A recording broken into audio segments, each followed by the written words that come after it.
Hello and welcome to another season of Troy Sports, which means another season of It's Tea Time. I'm your host, Jonathan Sellers, and as always, joined by the athletic director of Troy University, and that's John Hartwell. And John, thanks for being here today. Sure thing, Jonathan. Thank you. And certainly another season or another academic and athletic year has gotten off to a quick start, and glad to be back. And I know Saturday didn't turn out we'd like for the football season, for the football opener against UAB, but there are some positives to take from it, and also a chance to look ahead to kind of turn things around against a big opponent on Saturday.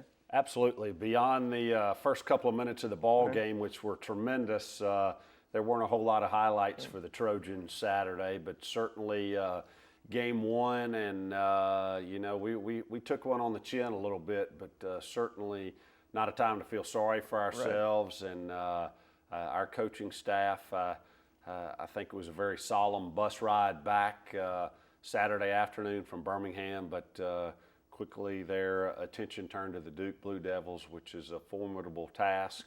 But we're very excited about having an ACC opponent come into Veterans Memorial Stadium this weekend. And this will be the first ACC opponent to visit Veterans Memorial Stadium, correct? Yeah, it will. And, it's a group that I know well. Certainly Kevin White, their athletic director.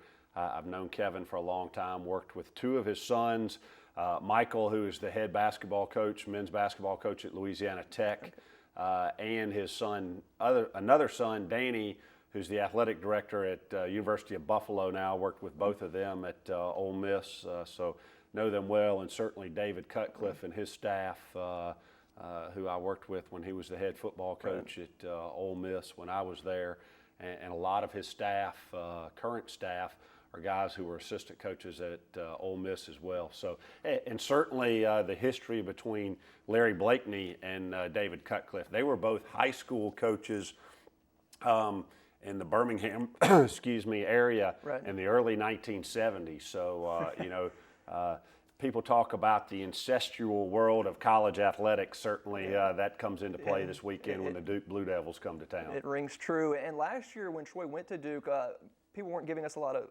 chance, and we took them down to the wire and had a chance to win that game.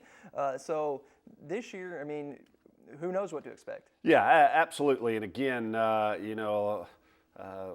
folks without extensive knowledge of our program go, oh gosh, you got blown out by UAB, which absolutely we did. And, credit Bill Clark and his staff. They did a tremendous job, and they whipped our tails. But I know that our coaching staff and our young men on our football team will be ready to go this Saturday. Home opener. We're excited about it. Plan on having a huge crowd. Still tickets available though. Fans can call our ticket office or go online to get tickets, or get them the day of the game. Walk up Saturday for the 6 o'clock kickoff. But we're excited about it, and I think it'll be a tremendous atmosphere. And our expectation is to go out and win that game, and about 9:30 on Saturday night to be 1-1 and ready to keep plowing forward. Well, I know there's some changes that fans will notice immediately when they enter Veterans Memorial Stadium, some that they might not notice right away. But let's talk about some of those, and starting with the video board. Sure. Very excited about the new video boards. They're putting the final touches on them as we speak. A tremendous, our new video board, over 5 times the size of the previous board. The new board, for those that haven't ridden by and watched the construction in progress, it will be in the corner, if you will, behind the Sound of the South in the southeast corner.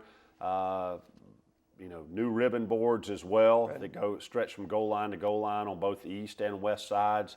A new sound system as well that they were testing out just a little while ago, and you will be able to hear loud and clear all of that. So those are the things in stadium. The other thing for folks who haven't been to Troy in the last 3 or 4 weeks, as you come into town on 231 and turn on to George Wallace, you'll see a new video board there too, the so-called Highway 231 sign. So those are improvements of one aspect, but we do have some other changes. Certainly a much talked about addition of beer sales for the stadium, which we've gone through a lot of logistics, making sure that everything is set and will run smoothly for that.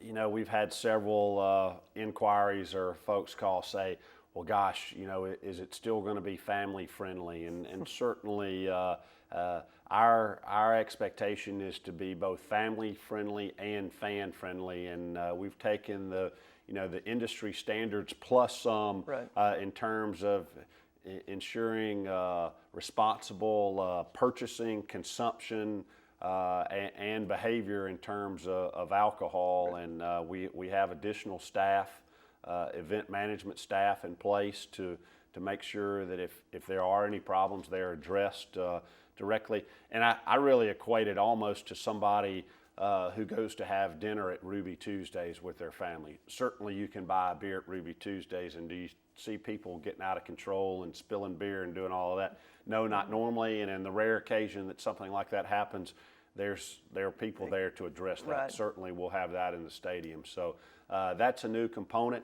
A couple of other things that have been implemented just kind of as FYIs for our fans, and again, this is pretty much industry standard wherever you go.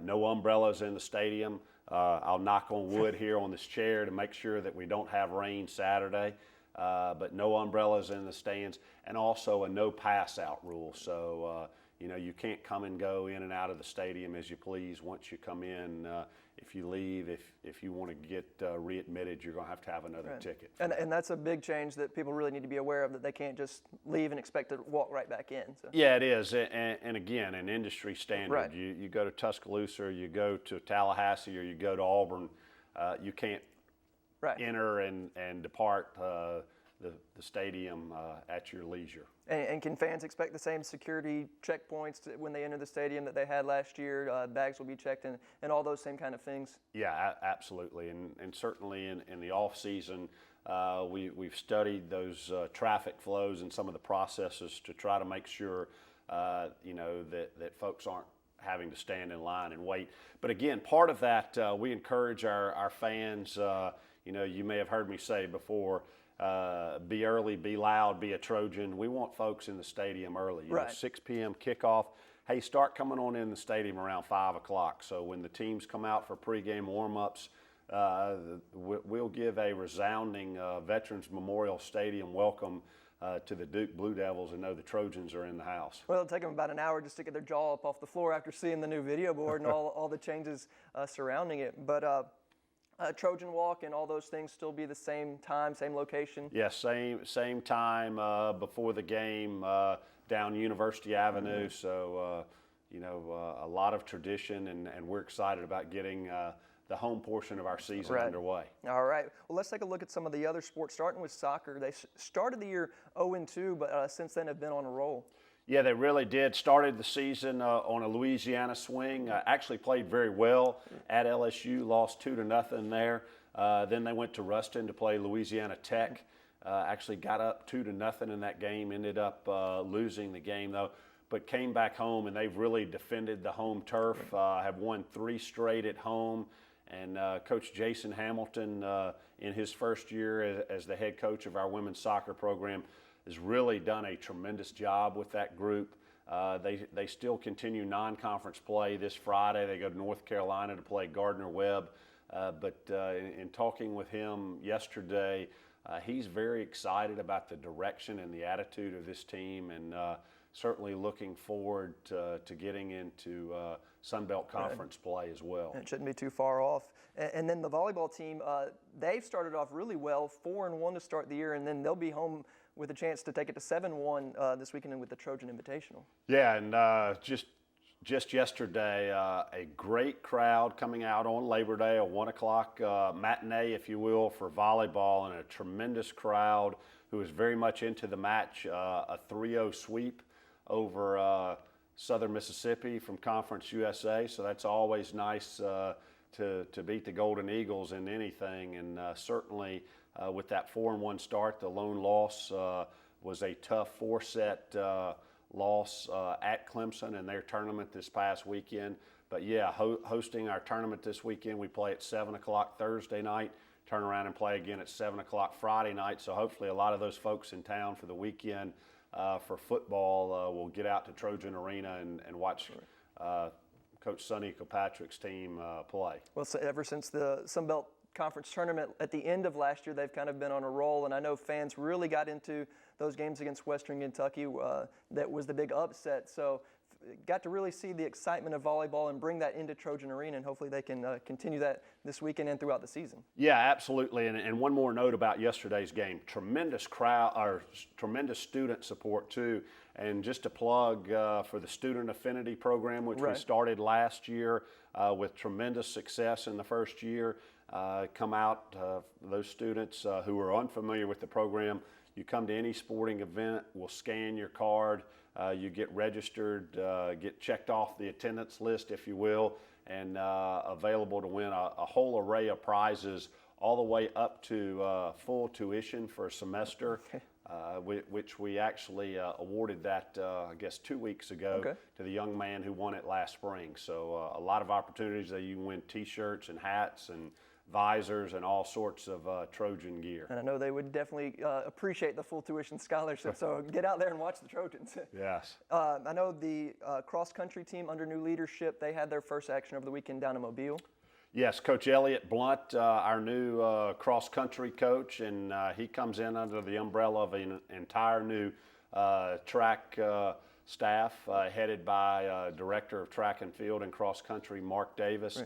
Our men's and women's teams participated at the Jaguar Invitational this past weekend at South Alabama. Actually ran Friday, and both the men and women came in third, so a very nice showing there. I was actually over in Trojan Arena about 5:15 this morning working out, and our track programs were already out there on the practice fields getting in their day's work. So, excited about the direction of that program as well.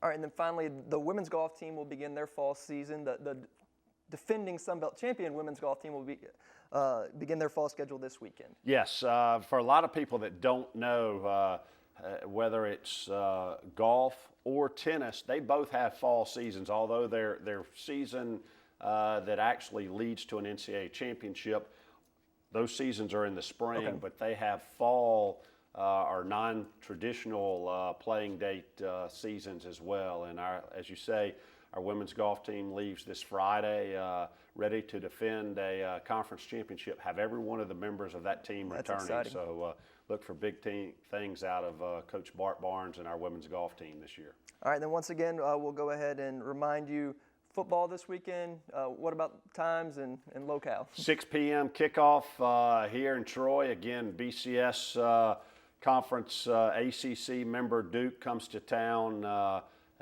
very highly regarded program, had a tremendous year last year, played in the Chick-fil-A Bowl, and coming here to Troy, we have not had a whole lot of major football powers come in here, but certainly the ones that have, many have left with losses, Missouri, Oklahoma State. Let's get the Trojan fans out, get them loud, get them there early, and let's put Duke up on the wall as the next victim to fall in Veterans Memorial Stadium. It can definitely create a good home field advantage. Thank you for joining us this week, and hopefully we're talking about a big win next week. Thank you, Jonathan. All right, stay tuned for more coming up on It's Tea Time. Welcome back to It's Tea Time as we take our first look at Troy sports during the fall semester, and we're going to take our first look at the cross-country team with the new head coach of that program, and that's Coach Elliott Blount. And Coach, thanks for being here today. Thanks for having me. And so you're new to the program. You've been here about a month, so you had your first introduction to the team really this weekend in competition down at South Alabama. Yeah, we went down to Mobile, to USS Alabama, competed down there. Saw some good things, saw some not so good things, some improvements to be made, but some freshmen stepped up and ran well. We got to get the other guys going, other girls going, but all in all, it was a solid performance. And this course that you ran over the weekend is something you'll see later on in the fall because it is the host of the conference championships. Is that correct? Correct. Yeah, that's why we wanted to get down there. It's the only time, during the season we had a chance to see the course. I thought it was important for the guys and the girls to get down there and kind of mix it up on that course and see what we're going to expect. And what did you think of the course? I thought it was great. I mean, South Alabama, hosted a pretty good meet. The course is good for viewing. So for those who are in the area and want to stop by, they're encouraged to do so. So, no, it's a great course. And any standout athletes over the weekend? Michaela Hodges on the women's side ran very well. Sam Smith as well. We saw some freshmen compete as well on the women's side. Sarah Zylstra, she ran well. The men, we got to get better. We got to compete a lot tougher. Cameron McCutcheon, freshman for us, and Dylan Ogburn, really performed well. I was pleased with their performance, but we got to get the other guys rolling. And you'll get another chance in a couple of weeks as you head back down to Mobile, South Alabama. Not the same course. It'll be more on campus. Do you know much about that course? No, I don't, to be honest. We'll get down there early enough to check it out. I think they're a little bit more rolling hills, a little bit more challenging than the flat course down at Alabama where the conference will be. But, it'll be good to mix it up and kind of get, some good hill workouts. And I think we're going to take some of the runners that didn't compete this past weekend. Okay. We're going to get them down there. And just so fans can familiarize themselves with you, where are you from, and just give us a little bit of biography from. I was born in Manhattan. My parents moved out to Long Island when I was about 8 years old or Okay. so. Grew up mostly on Long Island. Went to school in Connecticut. Went out west to compete for Nike farm team and Oregon Track Club, and I came back. And the past 4 years, I was at Columbia University working with the middle distance and distance programs. So now you're here at Troy and enjoying the South. I'm sure the weather's a little bit different for you. It's hot. Man. It's hot down here. Well, thank you for joining us, and good luck the rest of the season. Thank you. All right, stay tuned for a look at soccer team coming up on It's Tea Time. Welcome back to It's Tea Time, and now we're going to take a look at the soccer team, who is, after an 0-2 start, has turned things around pretty well. And we're going to talk with the head coach of the soccer team, Jason Hamilton. And Coach, as I said, y'all started the season down in Louisiana, 0-2 for those first two games, but since then 3-0 here at home. What did y'all do to turn things around? Yeah, I mean, we kind of looked at the beginning of the schedule and saw that we had 5 games in 10 days, and we knew it was going to be tough. Right. We were grateful to be back after that road trip, long road trip, hot games that we played in. So we kind of just refocused our game plan on what we wanted to do, and if we attack better, it's going to make us defend better as well, because we're going to put the other team kind of in their own half and pin them in a little bit. So we came out, we didn't quite start as quickly as we wanted to in that first game against Alabama State, but once we kind of got that first goal, it just kind of opened the floodgates. Got things rolling. Yeah, and so we were happy with that result, and then we built off that. We knew Kennesaw State was going to be a very tough game, and it showed a 1-0 game. Right. We scored, I think, 6 minutes into the game, and it was a battle the rest of the way out. So that was probably our toughest game we've had so far physically. And then we bounced back and recovered real well to come out Sunday and again protect the home field advantage, and we got an early goal, and I think that helped us. And then after we got the second one, it was great because, like I said, 5th game in 10 days, we were allowed to get, I think we used 23 players in that game. Wow. So we got some players some minutes, and we got some players some well-needed rest as well. Right, exactly. And after that many games and so few days, what do you do to recover?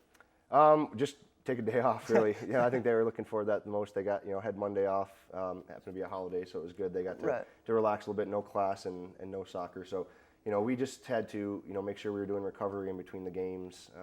We still had to get out there on the field and talk about things to prepare for the team we were going to play. So we just cut the trains a little bit shorter than we usually would, knowing that, we were just coming off a game, a day before or 2 days before. So it was just about managing the bodies throughout that span. And you found out not too long ago that 2 of your players were named Player of the Week. Alyssa Jones, the Offensive Player of the Week, and then Mickey Lewis, the Defensive Player of the Week. Just talk about both of their performances. Yeah, I mean, Alyssa had an outstanding week in 3 games, 2 game-winning goals. Wow. I think she had 4 goals total, 2 assists, and then even a couple of the other goals she had. She was a part of those as well. So she's just Alyssa. She sat out last season and decided to come back to the team this year, and we're grateful to have her. Right. We moved her to a more attacking role where I think it fits her style of play, and I think she set the school record for single shots in a game. Wow. She had 11 shots against Alabama State. So obviously that's been a good move for us. She's helped us in that role. But just on that side of it, the team in general, we've on the attacking side has been great these last 3 games, and to help set Alyssa up with some of those opportunities. And then on the other side, Mickey's come in as a freshman and started every game for us. She had the first game against LSU, obviously a good team. She stood on her head on a few, so we saw some things we really liked there. And then it was good for her to get a couple 3 games here in a row at home with shutouts, right. To kind of I think build some confidence for her. It's, as a freshman coming in and being put in such an important role, she's handled it really well, and we're happy with where she is. It's got to be good to see some of the younger players stepping up and having an impact. Yeah, absolutely. I think in this last stretch of games, we had 3 freshmen start, so it's good for them to get that experience before we get into conference. And again, like I said, we used 23 players, so I think we got just about everybody who's healthy on the field and got some of that experience. So that's good to go forward. And then after so many games, as I said, in such a short amount of time, you get some time off. You got that rest day, and now you just play one game this week against Gardner-Webb as you travel up to North Carolina to face them. So that's got to be good that you get that amount of time. But what do you know about this Gardner-Webb team? Yeah, I mean, obviously playing on the road is always tough because the travel that we're gonna head out on Thursday, right. Sleep in a hotel, get up and be kind of out of our comfort zone, right. being on the road. So they're coming off a really big win. I think they won 7-2 this past Sunday. So obviously that's something that they're probably going to look to build off of, and kind of they found their groove a little bit. Right. So I think it's going to be a good game. Just 2 teams that are looking to compete and battle against each other. Obviously they're at home, and we know we can kind of go after it because we don't have to hold anything back for Sunday. All right, Coach. Well, good luck this weekend, and hopefully we're talking about a W coming up next week. I appreciate it. All right, and stay tuned for some more volleyball coming up on It's Tea Time. And welcome back to our final look at Troy sports on It's Tea Time. And we're going to talk some Trojan volleyball with the head coach of the Trojans. That's Coach Sonny Kirkpatrick. And Coach, a very successful start to the season, 4-1, and you've got to be happy about that. We are. We've put a lot of time and effort into this team, and they've put in the work in the gym, and it's been a lot of fun to coach them. And we're all on the same page. They know what their expectations are, what we hold for them, and the expectations they have of themselves, and they hold themselves to a pretty high standard. Well, let's take a look back at your opening weekend. Went up to Clemson and faced a few good teams up there, including Clemson. That was your lone loss, but it was a match you were in as well. Honestly, I'm disappointed with that. We had an opportunity to go up 2-1 and actually serve for the game 3 and had a swing for game 3 and ended up losing 26-24. So honestly, it's a little disappointing, right? Because I thought that if we win that game, we have a really good chance to close that match out. But you got to give.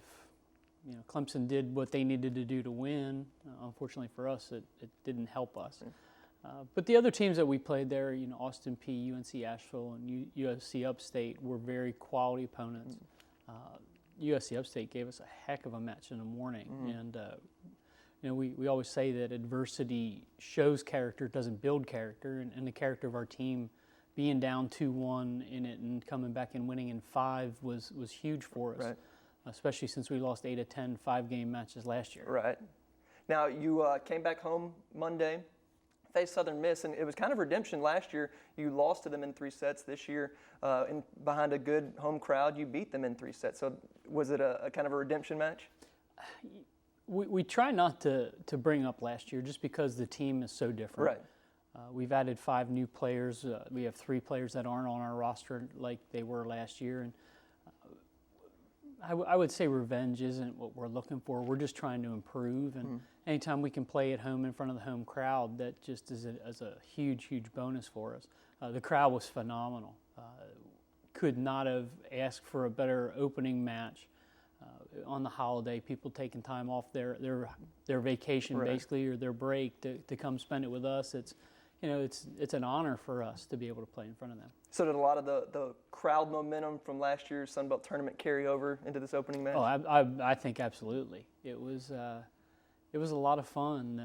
Mike Frigge did a great job on our video board and the opening video, and some of the folks that were there, you could tell were there last year because we had a play from last year's match in it, and the crowd got kind of loud, which was great. So it's a great, like I said, a great way to open up our home season. We've got a big tournament coming up this weekend, and looking forward to playing some more matches. Well, we'll get to that in just a second, but wrapping up the week, Kaya Cheatham was named the Sun Belt Defensive Player of the Week, so that's a big honor for the Trojans early on. It is.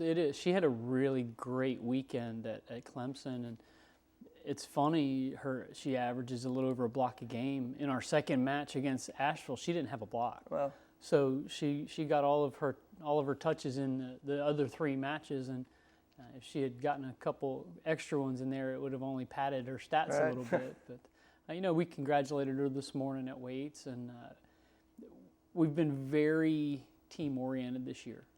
We want to make sure that they're aware that any kind of award or honor that they receive with Maria and Blair Winston being on the all-tournament team at Clemson, that the reason they were able to get that award is because of their teammates. And we love sharing the wealth there and spreading the notoriety. Well, let's look ahead to the Trojan Invitational. It's going to be Thursday and Friday, and just give us some of the details. We open up against Mercer on Thursday at 7 o'clock. Alabama A&M and Jacksonville State play at 4:30 in the opening match of the tournament. And then there are 4 matches throughout the day on Friday where we play 2 matches. I know we finish at 7 o'clock, but we might have to juggle one of the other times in the tournament to benefit or help one of the other teams that might have a little bit of a time constraint.